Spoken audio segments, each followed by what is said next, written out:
Hey everyone, it's Martin here for the latest episode of the Martin Sibby Show.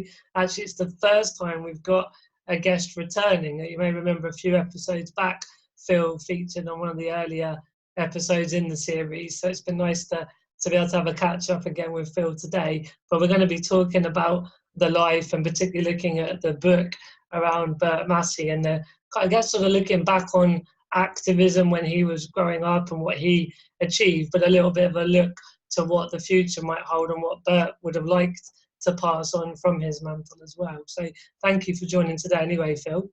No, not at all. It's very nice to be invited back, actually. I'm a bit surprised. You did something right on the first episode, that's for sure. Oh, that's okay then. I'll do my best. Cool, sounds like a plan. So as all good things, we might as well start near the beginning, as we were just having a chat before. A lot of people are going to have heard of, certainly of Bert's name and probably a lot about the work he did later in life. But I think it'd be nice to sort of start off with those earlier days. Maybe if you could just talk a little bit about his impairment and also what society and the environment were like when he was growing up in those days as well, if that's okay. Yeah, sure. I mean, I think it's really quite interesting that I first met Bert when he was the CEO at Radar. So we're talking many years ago now. And within about 5 minutes, I thought, this bloke, I know so much about this bloke and I'd only just met him. And the reason for that, it transpires, and it's in the book, is that Bert got polio when he was a baby back in 1947, I think it was, 47, 48. I got polio when I was a baby, but I was 3. And we had this kind of shared connection. So you're asking me about his early life.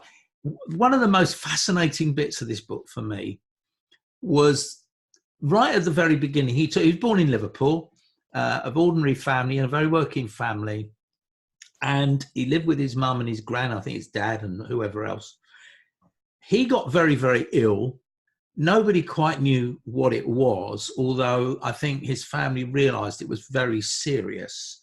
And so they decided they didn't have time to call an ambulance. Well, back in 1940, whatever, you call an ambulance. First of all, you got to find a phone box. This is pre-smartphones, Martin, before you were born, this stuff. Was there ever such a time? I didn't realise. Sort of red phone box, and people had to run to it.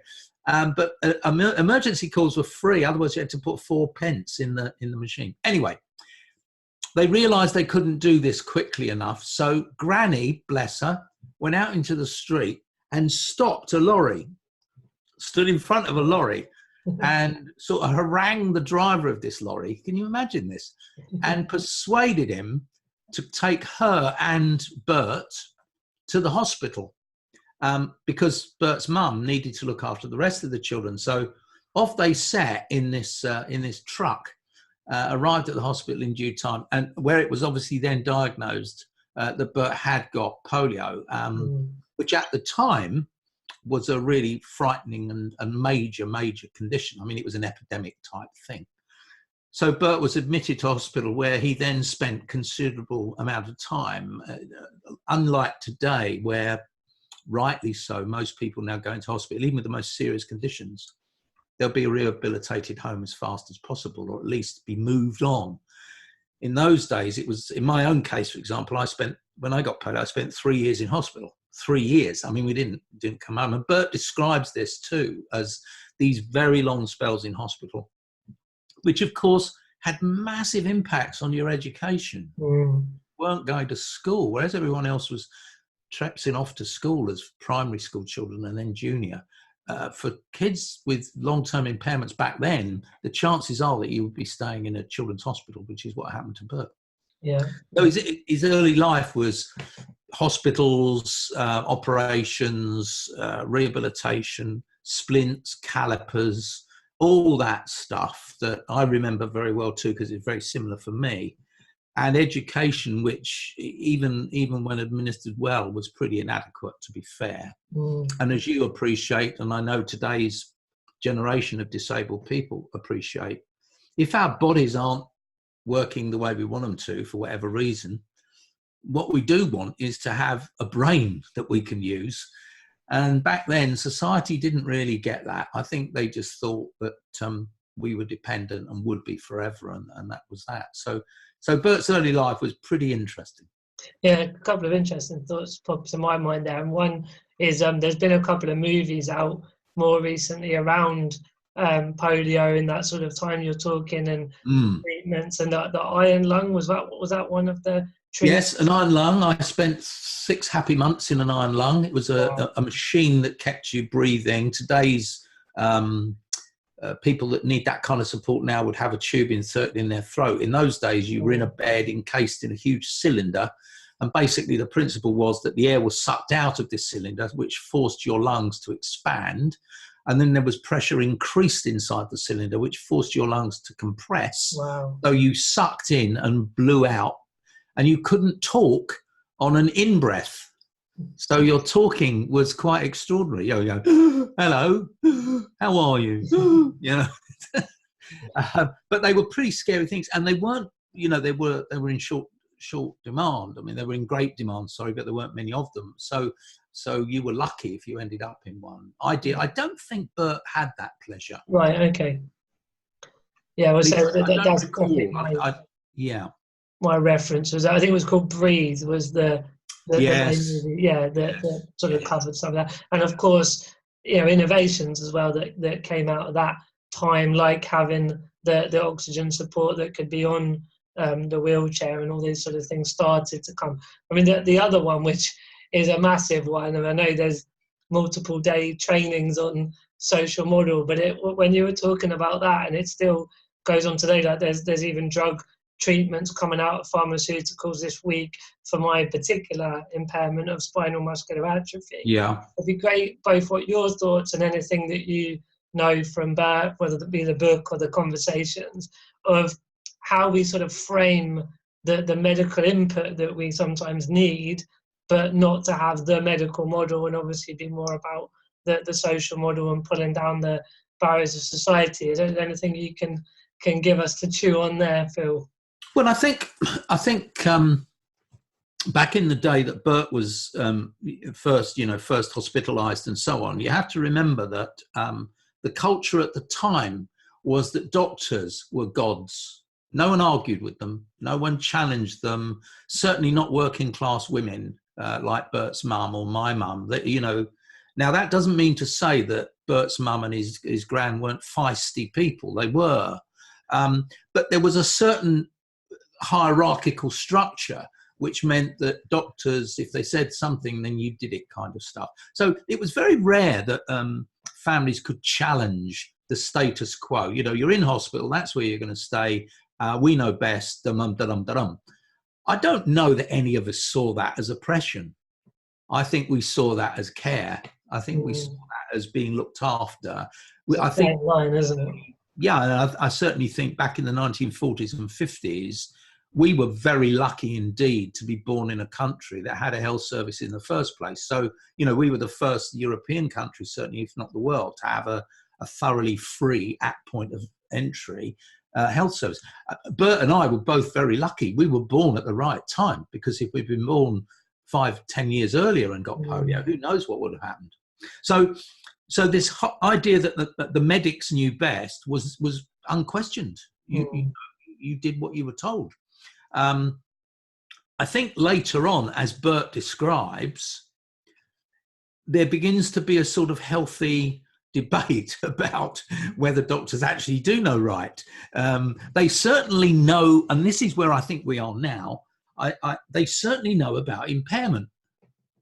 Your doctors dealing with your SMA know a lot about SMA. What they don't know a lot about is what it's like to live with it. Yes. The doctors, I'm guessing in your case, Martin, do not have SMA. Right. They're very unusual. So I think there's this kind of lived experience versus medical practitioner conversation. And certainly that was beginning in the 60s and 70s when Bert was a young man. There was tensions already beginning to be between then called cripples, of course we were, and then physically handicapped we were. These were labels defined by other people, not necessarily defined by ourselves. And so this idea somehow that our conditions were what was important over-egged any issues about self-determination, independence, and so on. Now, I'm being very general. There were clearly doctors around who saw trying to help people become as the best they could be, and by using medical practice to do that. You know, many of the operations I had, and certainly Bert had, were designed to help. They weren't designed to hinder. But what it meant was that surgery took precedence over education. So if you had to have an operation, you went into hospital, you might stay there for 6 months, you'd have the op, and your leg would be better, but your brain was now left 6 months behind everybody else's because you didn't get much education in hospitals. Bert's life was full of those kinds of interruptions. So you leave school in that generation, Bert's generation, and mine obviously, left school pretty poorly equipped. Bert left with no qualifications. And that was not unusual. Yeah. And although it was different in those days to the generation you now work with, because back then, you know, we had big factories, there were all sorts of jobs that people could do that didn't have great qualifications. But if you were physically disabled, those jobs were also very difficult. So the first job that Bert describes is lift attendant. He is working a lift. That's what he does. He sits in a lift and it goes up and down all day, and he goes up and down all day in it. And that was his job. And that was the level. You know, Bert was a very bright bloke, very clever. And yet his potential was to defy gravity about 70 times a day by going up and down in this lift. People, of course, couldn't drive lifts themselves. I mean, that was beyond them. Just ridiculous. Yeah. But the green card, as it was called, which many of people listening to us, again, might not have heard of, the green card registered you as a disabled person in terms of employment, and therefore there were prescribed jobs for disabled people, one of which, guess what it was? Lift attendant. So, Martin, you missed this. You could have been a fantastic lift attendant. What's the matter with you? I feel like I've missed my vacation in life. You have, yes. Absolutely. That's so interesting, because I think when we talk about that medical social model, it can end up being a bit of an all or nothing, one or the other. And I know when we've had chats over the years with yourself, with other people, that there's a way of framing the medical needs that we may have for our impairment, and the political side of independent living with equipment and, you know, PA support. It is almost part of overcoming the barriers, but that's a different overcoming of a barrier when you're talking about educating society around prejudice and discrimination and environmental barriers. But I think throughout all of this, been yours and Bert growing up period, and me now as well, it's that in the end, it's all about overcoming those barriers, but we can't ignore the health and the sort of medical side to a degree as well. No, and that's very true. And I think with if you look at medical practitioners and medicine in general, from a positive point of view, what they're trying to do is to get you and me the best we can be physically. Yeah. So that you're not in pain, you're not, your condition isn't getting worse because of X, Y, and Z. Mm-hmm. You're being looked after medically well. And that's a contract you have with your doctor and the medical team. Yeah. And you and they get on with that. What they're getting you fit and well for is to be a fully included part of society. So that's where the social model kicks in. So I think in Bert's case, for example, he left school as a young man, as physically fit as he could be, given his condition. Mm-hmm. He had, a wheelchair, he had calipers, he had walking sticks, he'd had whatever surgery he had to have. He was kind of the best he could be with polio. Mm-hmm. Now he goes out and society says, oh, hello. Oh, look at you. You walk on crutches and you've got a wheelchair. The best we can do for you, mate, is lift attendant. Well, straight away, if that's what the doctor saved him for, Bert might have been forgiven for thinking, forget it, take me back where I used to be. So I think you're absolutely right. What our view of medicine should be, in my view, our view of medicine is about getting the best we can be, physically or mentally, depending on our impairment. Having sorted that, and that's our journey, that's our business, that's not someone else's business. Having done that, we then should be accommodated by society, removing the barriers that still exist. So in Bert's case, that would be ramps, it would be some form of transport. Got to remember, back then, buses, all that kind of stuff, trains and so on, were not accessible. So, and this became one of the great moments for Bert, because Bert, one of the biggest achievements of Bert's time as an activist was to get taxis and trains and so on and so forth, regulations through. He argued incessantly about public transport being accessible, because no amount of work was going to make him walk properly. He couldn't be the doctors had done their best. What we now had to do was look at the design of the bus. And that's pure social model. So how did he go from lift attendant to world-changing activist, making buses and trains accessible? By a series of kind of accidents and tough, stubborn resilience, really. Bert acquired some qualifications. He went to a college and got some bits of paper to wave at people. Was it Coventry? Did he go to Coventry? I think it was Hereward. Yeah, which is in Coventry. Yeah. Which obviously was designed for disabled people. He had, he was with his peer group. But he came out of that experience with some qualifications. I think he also had supporters. Miss Lester was one of the women in his life, sort of a disablement resettlement officer who was responsible for helping people with disabilities and so on get work. So he had this determination. He had a family that were absolutely, what's the word I'm looking for? Were really devout about the fact that he would be somebody. He would make a good fist of it. And Bert, of course, was a bright, intelligent man, and he had charm. He was a child. Did you ever meet Bert? No, we actually exchanged a few emails more recently before he passed away, but never actually had a face-to-face. But on the emails, he was always eager to lend an idea and advice and everything. Yeah. Bert was a charming guy. He had a great sense of humour. He could be very funny. He sometimes was sometimes over the top with his humour, which he occasionally said things he shouldn't have said. But his general default position was to be helpful to people. And I think that when he started out on his career, and this is me saying this, it's not necessarily what the book is saying. Bert understood that in order to get what you needed to get, you had to understand the other person's point of view. He became a good negotiator. He understood. Yeah. So if there were barriers in his way, he would understand why the person opposite him was having trouble. So he would kind of, in a sense, so Part M of the building regulations before they were around, accessible housing, all that kind of buildings and offices and all that kind of stuff, they were inaccessible.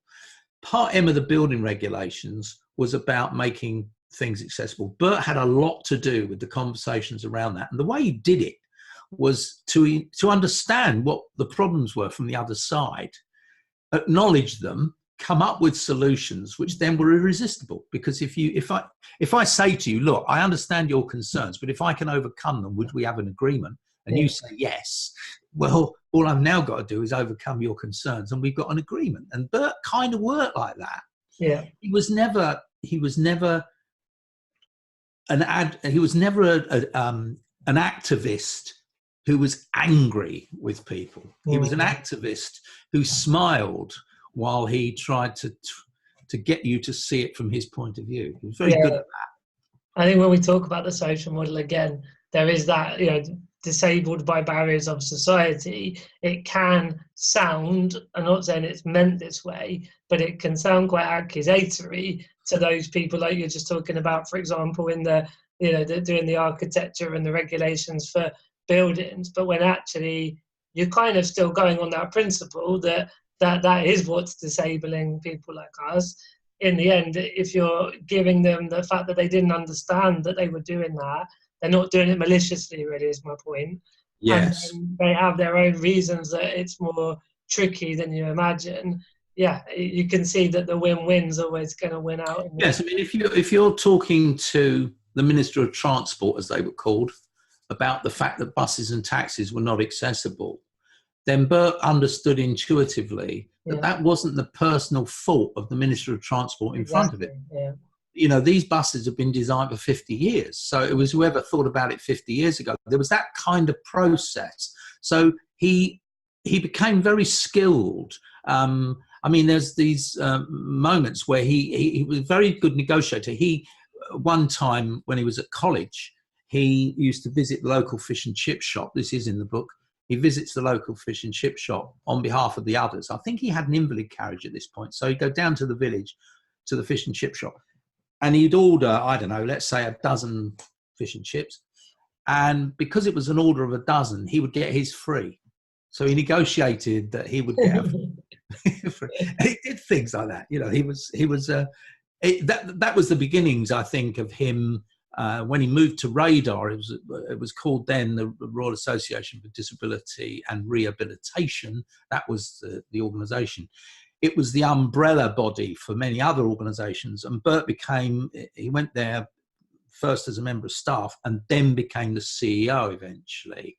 And once that happened, he was in a position now with some serious clout behind him, because clearly, although Radar, we'll perhaps talk about this in a minute, Radar was not flavour of the month with many disabled people in the 1970s and 80s.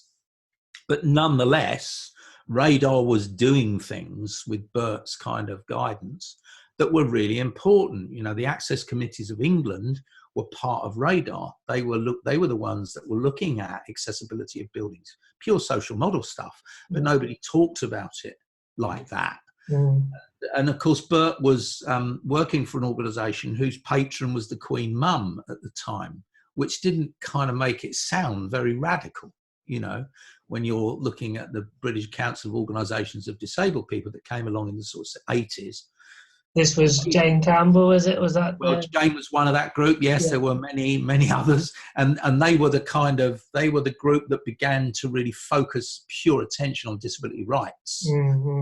They were very, very anti a lot of the establishment charities, one of which was Radar. So Bert had a kind of interesting time of trying somehow to steer a path through the really radical lines that Jane and others were taking, and at the same time delivering what Radar was trying to do at the same time, which was they had the ear of government. They were able to talk to senior politicians. And you need both, don't you? If you look at any civil rights movement, you need the angrier group that really can get the media attention and just rile up people. But then in the end, the change is going to come from the meetings around the policy or the legislation and knowing how that all works. But kind of looking back, it feels like you, in the very beginning at least, you need both to get things moving. Well, and I think I agree with that. I think I agree with your analysis, and I've always been tending to be more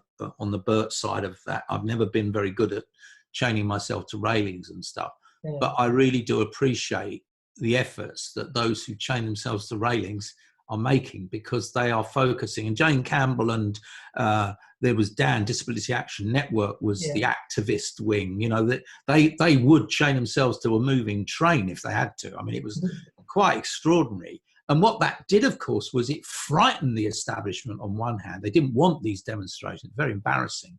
But it focused real attention on the disparity between non-disabled and disabled people and how we could or could not be included and stuff like that. And I think although there were some serious arguments between the sort of Radar, if you like, and the activist Dans and so on and so forth, they never really ever agreed. But there was clearly, for government at least, there was an organisation that could go and talk to, and that was Radar and their ilk. And obviously I'm not forgetting that back then we had organisations like the Spastic Society, as it was called, and Mind and MenCap and these RNIB, RNID, the big six kind of thing. And radar were part of that. So I think Disability Action Network, the BCODP on one side of this equation and the establishment groups on the other, Bert being one of that group, managed to negotiate and get government to finally agree. 13 attempts from the Second World War until the DDA was passed in 95. There were 13 attempts at getting legislation. And I think it's fair to say that the more activists were very unhappy with the legislation, didn't like it at all, felt it was medical model and the definition of disability was medical and so on and so forth. The other side of that equation were more pragmatic and said, we have got legislation now, we have got protection, not perfect, but we can do something about it. And as it's now famously known, after that, Bert became the chair and the only chair, because the DRC was disbanded when the Equality and Human Rights Commission came into being. But Bert became chair of the DRC, where I think he and and interestingly, of course, Jane became a commissioner. There were the coming together of some of the great names at that time, made that organisation very powerful. Yeah. So I mean, you've definitely covered on a couple of Bert's achievements, but before we sort of move to the, maybe what Bert would like everyone watching and listening to take forward, do you think there was any other events or achievements to note of through his career? I think I think about Bert. I think accessible transport was one of the big things for him. I think one of the big things. I think there was his also the whole role that he and Radar played in accessibility of buildings, Part M of the building regs and those kinds of things was another big issues at that time, because looking at it now, we think of buildings as being routinely, no one would buy a bus now that a wheelchair user couldn't get on. Back then there were no buses at all. It was, some of them had got another 25 years to run before they'd be taken out of service. So I think those were big things. There are many others, but those are the two that I personally think about when I think about Bert. Yeah. And I think, going through my life, obviously there's been barriers and, there's another generation below me that are still facing barriers. But I think when we look over decades, there's definitely been an improvement with the physical environment, particularly. I think probably the where we're at now feels like it's a bit more around the attitude side. So, when we're looking at education and employment, we've maybe got more transport to get there and the buildings are a bit more accessible than they once were. But it's actually the policies and the attitudes that are still disabling people today. I don't know what you think about that. I think that's true. And I think it's also important to remember that the time we're talking about, the buses, trains and all that stuff, there was very little conversation in the movement about neurodiversity and mental health and those kinds of things. Hidden impairments. Yeah. I mean, people knew about these. Of course they did. I mean, Mind was part of the Big Six and debates and stuff. But mental health was kind of somewhere over there. People with mental health issues didn't care about buildings and buses, but their whole reason for campaigning was about their ostracization, the fact they were just completely ignored, or people thought, all sorts of weird things about them. For me and you, if they put a ramp in and made a bus accessible, these were big things. People could celebrate them. They could cut blue ribbons in front of buildings and stuff.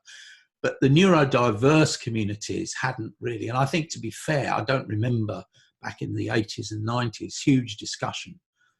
It was much more physical disability that was holding sway. And I think now, your generation and those coming, neurodiversity is a much bigger issue, and rightly so.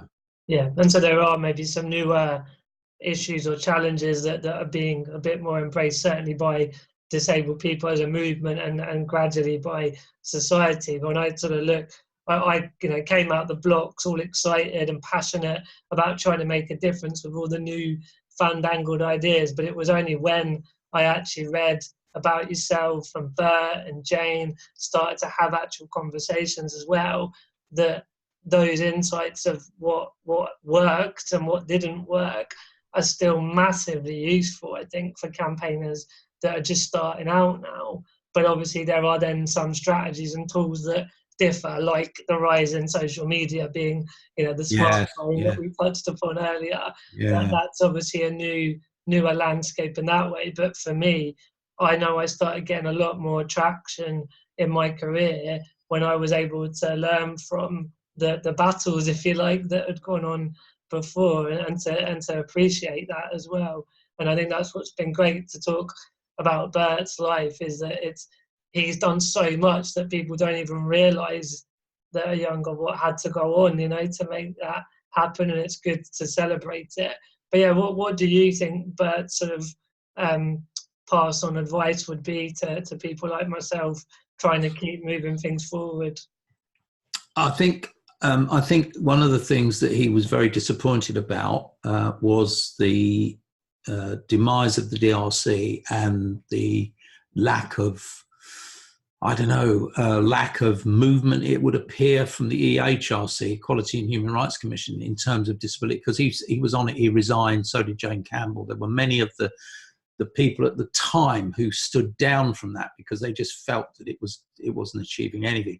So I think Bert I think to the day he died, I think he felt there needed to be. He always felt that disability somehow was different from other strands of equality. And now, with intersectionality and all these things where we think about, us as not just disabled people, but as men, as women, as gays, straight, and all these other things, older and younger, look at me and you, these things really matter. It really matters. And if we're going to talk about these in a powerful way as a collective, we need to have some kind of voice that does that. And I don't think the charities cut it, if I'm honest. And I've been chair of charities and I have great respect for them.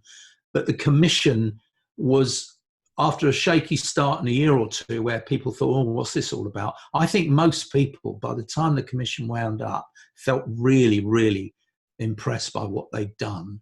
And I think Bert felt the job hadn't been finished. There was still huge amounts to be done. They'd hardly scratched the surface. So if he was here as part of this conversation, I'm almost certain he would be saying to someone like yourself, we need to find a way of ensuring that disabled people's voices are heard in a way where there is some serious kind of weight behind it, i.e. it's got some power. The commission had power.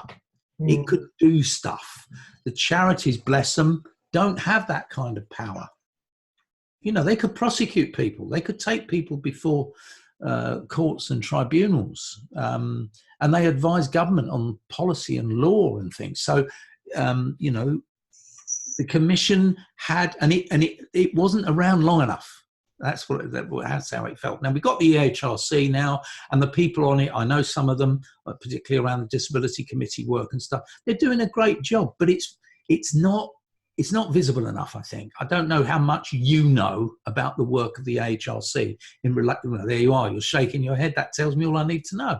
If I'd said to you, back in the day when the DRC was around, you probably would have heard of something they've been at. They were campaigning about inclusive education. They were campaigning about all sorts of stuff. We don't hear that from the AHRC. So I think Bert would be sad by that. I think he'd be saddened by that. I think he's a bit like me, actually. Sadly, he's no longer with us. I don't know how much longer I've got, but the idea that it would have been great to have been born now with all the stuff you've got, all the tech and the social media you touched on. The ability to campaign using social media is phenomenal. Well, it's a double-edged sword, isn't it? Because I think sometimes people think because they've liked or shared or even commented on a post, that's activism, but it's not. It can be used as a tool for activism, but just liking something that, like an article that talks about barriers, isn't actually going to shift the needle. So I think there needs to be a better look at how those tools can actually create change and impact. And I'd be interested what you think about, so obviously the DRC had power just in terms of, ability to have policy influence and even to take people to court. But was any of the power because they had the sort of backing or a community of disabled people nearby it to give those voices of what's going on? Yeah, I mean, for a start, the DRC, of course, had some of the leading voices in the land in it or on it. So people like Jane Campbell was a commissioner, and Bert himself, of course, was leading it. There were some phenomenally important people as commissioners. Many of the staff were disabled people. Many of them had come from backgrounds like Radar. Liz Sace, who became chief exec of Radar and then Disability Rights UK, and is now doing work at the LSE on employment and stuff like that. She was one of the major leads on policy, the DRC. There were some very talented, very experienced people working there.